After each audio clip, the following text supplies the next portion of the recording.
ഞാൻ സണ്ണി. യാത്രകളുടെ മറ്റൊരു ലോകത്തിലേക്ക് ഏവർക്കും സ്വാഗതം. ഇന്ന് നമ്മുടെ യാത്ര കിഴക്കും പടിഞ്ഞാറും ഒന്നിക്കുന്ന തുർക്കി എന്ന രാജ്യത്തിലേക്കാണ്. തുർക്കി ചരിത്ര വിദ്യാർത്ഥികളുടെ പറുദീസയാണ്. എന്നാൽ തുർക്കിയിൽ നമ്മെ കാത്തിരിക്കുന്ന ചരിത്രം മാത്രമല്ല, ചരിത്രം, സംസ്കാരം, സംഗീതം ഇവയെല്ലാമുണ്ട്. തുർക്കിയിൽ നമ്മൾ ഇന്ന് ആദ്യം സന്ദർശിക്കുന്ന സ്ഥലം ഏജിയൻ കടലിനോട് ചേർന്ന് കിടക്കുന്ന എഫെസൂസ് എന്ന പൗരാണിക നഗരമാണ്. ബൈബിളിൽ, പ്രത്യേകിച്ച് പുതിയ നിയമ ഭാഗത്ത് എഫെസൂസിനെ കുറിച്ച് ധാരാളം പരാമർശങ്ങളുണ്ട്.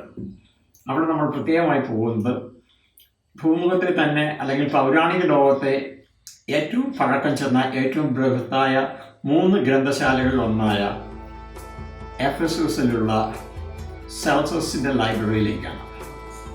ഞാനിപ്പോൾ നിൽക്കുന്നത് എഫെസൂസിലെ സെൽസസ് ലൈബ്രറിയുടെ മുന്നിലാണ്. ലൈബ്രറിയുടേതായി നമ്മളിപ്പോൾ ഇവിടെ കാണുന്നത് കെട്ടിടത്തിൻ്റെ മുഖപ്പുറം, അതായത് മുൻവശം മാത്രമാണ്. AD 110 പണി തുടങ്ങി ഹേഡ്രിയൻ ചക്രവർത്തിയുടെ കാലത്ത് പണി അവസാനിപ്പിച്ച ഈ ഗ്രന്ഥശാല ഏഷ്യ മൈനറുടെ കോൺസുലായിരുന്ന ടൈബീരിയസ് ജൂലിയസ് സെൽസസിൻ്റെ ഓർമ്മയ്ക്കായി അദ്ദേഹത്തിൻ്റെ മകൻ ഗയസ് ജൂലിയസ് ആക്വില ആണ് പണിക്ക് തുടക്കമിട്ട് പൂർത്തിയാക്കിയത്. റോമ സാമ്രാജ്യകാലത്ത് അലക്സാൻഡ്രിയയിലെയും പെർഗാമനിലെയും ഗ്രന്ഥശാലകൾ കഴിഞ്ഞാൽ റോമ സാമ്രാജ്യത്തിലെ തന്നെ ഏറ്റവും മികച്ച ഗ്രന്ഥശാല സെൽസസിൻ്റെ പേരിലുള്ള ഈ ഗ്രന്ഥശാലയായിരുന്നു. ഏറ്റവും മികച്ച ഗ്രന്ഥശാലകൾ എന്ന് നമ്മൾ പറയുമ്പോൾ ഓർക്കേണ്ട ഒരു വസ്തുത, അതിൻ്റെ പ്രതാപകാലത്ത് ഈ ഗ്രന്ഥശാലയിൽ ഏകദേശം 12,000-ത്തിലധികം കയ്യെഴുത്ത് പ്രതികൾ സൂക്ഷിച്ചിരുന്നു എന്നതാണ്.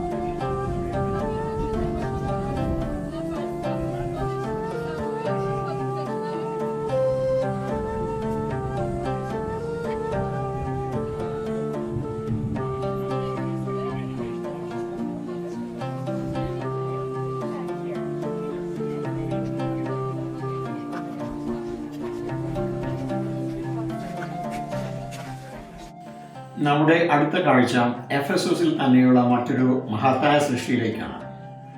ദ ഗ്രേറ്റ് ആംഫി തിയേറ്റർ എന്ന് വിളിക്കപ്പെടുന്ന ഈ നിർമ്മിതി ഹെലനിസ്റ്റിക് കാലഘട്ടത്തിൽ തുടങ്ങി ക്ലോഡിയസിൻ്റെ കാലഘട്ടത്തിൽ പണി തുടർന്ന് നീറോ ചക്രവർത്തിയുടെ കാലത്ത് ഏകദേശം അവസാനിക്കാറായപ്പോൾ പണി തീർത്ത ഒരു മഹത്തായ സൃഷ്ടിയാണ്. ഗ്രേറ്റ് ആംഫി തിയേറ്റർ എന്നറിയപ്പെടുന്ന ഗംഭീര സൗധം അതിൻ്റെ പ്രതാപകാലത്ത് ഏകദേശം 24,000 കാണികളെ ഉൾക്കൊണ്ടിരുന്നു എന്ന് പറയപ്പെടുന്നു.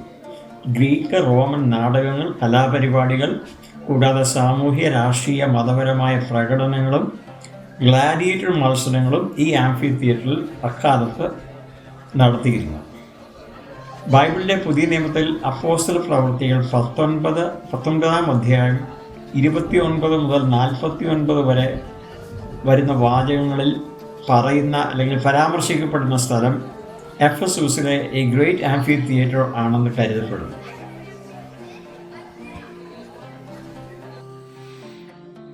തുർക്കിയിലുള്ള എഫെസൂസ് എന്ന ഈ പൗരാണിക നഗരം ക്രിസ്ത്യാനികൾക്ക് വളരെ പ്രിയപ്പെട്ടതും പ്രാധാന്യമുള്ളതുമായ ഒരു നഗരമാണ്. ക്രിസ്തു മതത്തിൻ്റെ ആദിമകാല ക്രിസ്ത്യാനികൾ ധാരാളം വസിച്ചിരുന്ന ഒരു ഇടം കൂടിയാണ് എഫെസൂസ്. ഈ എഫെസൂസിൽ നമ്മൾ ഇന്ന് സന്ദർശിക്കാൻ പോകുന്ന ഒരു സ്ഥലം മാതാവിൻ്റെ കന്യാമറിയത്തിൻ്റെ ഭവനം എന്നറിയപ്പെടുന്ന ഒരു ഇടമാണ്. അതായത് യേശു ക്രിസ്തുവിൻ്റെ കുരിശുമരണത്തിന് ശേഷം വിശുദ്ധ യോഹന്നാൻ ശ്ലീഹ മാതാവിനെയും കൂട്ടി എഫെസൂസിലുള്ള ഈ ഭവനത്തിൽ വരികയും മാതാവിൻ്റെ ശിഷ്ടകാലം ഇവിടെ ജീവിച്ചു എന്ന് കരുതപ്പെടുകയും ചെയ്യുന്നു. ഒരു വർഷം ധാരാളം ലക്ഷക്കണക്കിന് സന്ദർശകർ ലോകത്തിൻ്റെ പല ഭാഗത്തുനിന്നായി ഈ ഭവനം സന്ദർശിക്കാൻ വരുന്നുണ്ട്. കന്യാമറിയത്തിൻ്റെ ഭവനം എന്നറിയപ്പെടുന്ന ഈ സ്മാരകം ആദ്യമായി കണ്ടെത്തിയത് 19-ാം നൂറ്റാണ്ടിലാണ്. 18-ാം നൂറ്റാണ്ടിൻ്റെ അവസാന കാലത്ത് ജീവിച്ചിരുന്ന ആൻ കാതറിൻ എമറിഹ് എന്ന കത്തോലിക്ക സന്യാസിനിക്ക് തുടർച്ചയായി ലഭിച്ച ദർശനങ്ങളിലൂടെയാണ് എഫെസൂസിൽ ഇങ്ങനൊരു ഭവനം ഉണ്ടെന്നും അവിടെ കന്യാമറിയം അവസാന നാളിൽ ജീവിച്ചിരുന്നുവെന്നും പുറം ലോകം അറിഞ്ഞത്. അന്നു മുതൽ ഇതൊരു കത്തോലിക്ക തീർത്ഥാടന കേന്ദ്രമാണ്.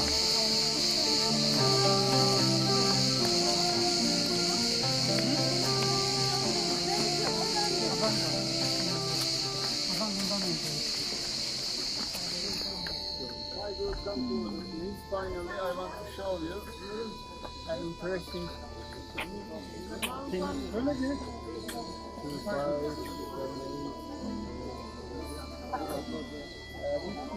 If you look at the wall, red brick wall, at the bottom, red brick, more hard color, and upper part soft. And there is a line. There is a line here.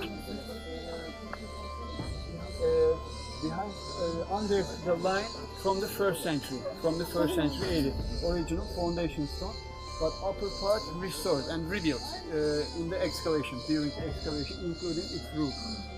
Archaeologists just discovered the foundation stone of the house here, and together with some inscriptions and the statues of the Mary, bronze statues of the Mary.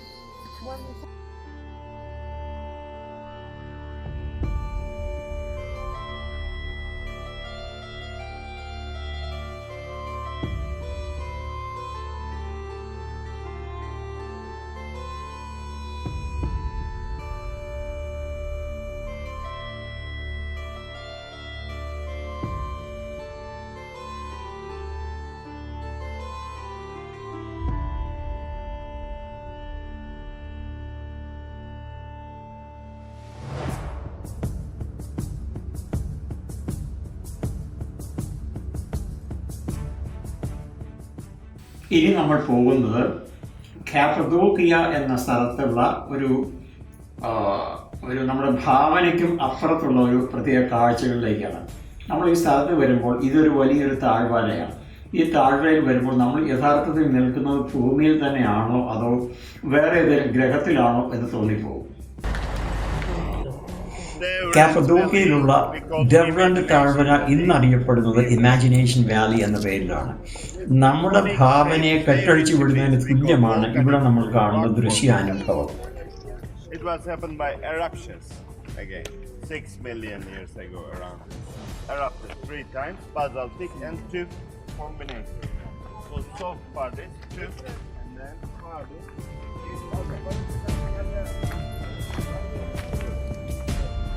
still happening in Arabia. Standing like this,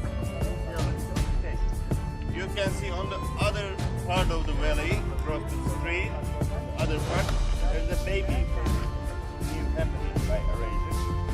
So we are waiting for the other part also. We have 15 minutes. You can take your photo this view and then other view across the street there. 15 minutes. My car down there.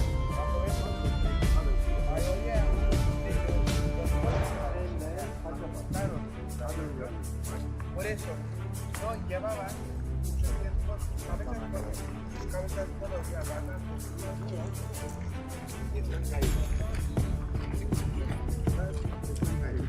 mientras también vemos unos diferentes colores.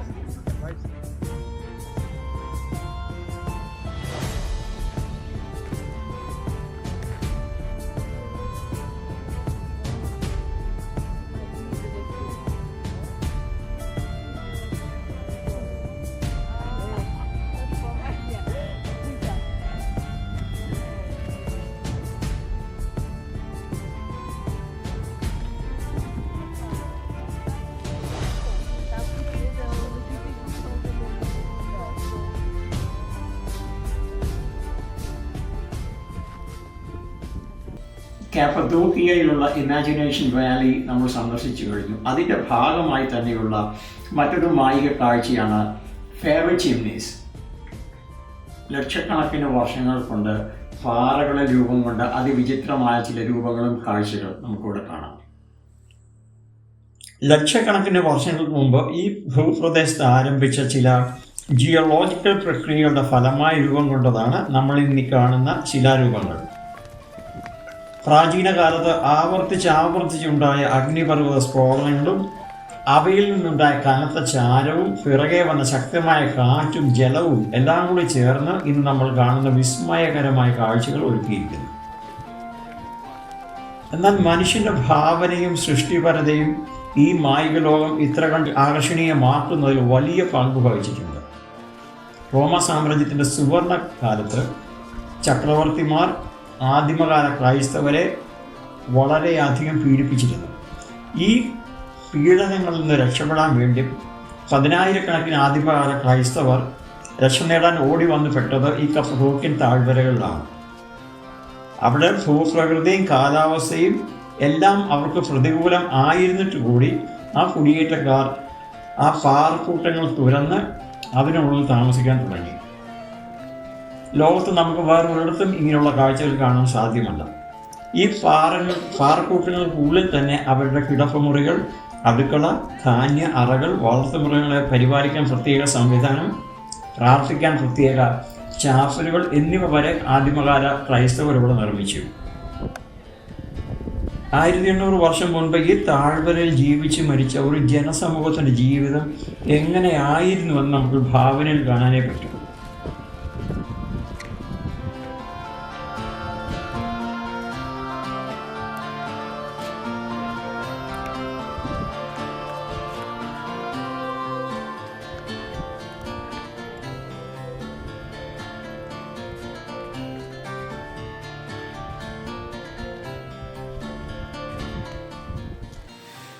തുർക്കിയിലെ പൗരാണിക നഗരങ്ങളായ എഫെസൂസ്, കാപ്പദോക്കിയ എന്നീ നഗരങ്ങളിലൂടെയുള്ള ഇന്നത്തെ നമ്മുടെ യാത്ര നിങ്ങൾക്ക് ഇഷ്ടപ്പെട്ടു എന്ന് ഞാൻ കരുതുന്നു. അടുത്ത ആഴ്ച ഇതിൻ്റെ കൂടുതൽ കാഴ്ചകളുമായി നമുക്ക് വീണ്ടും കാണാം. നന്ദി, നമസ്കാരം.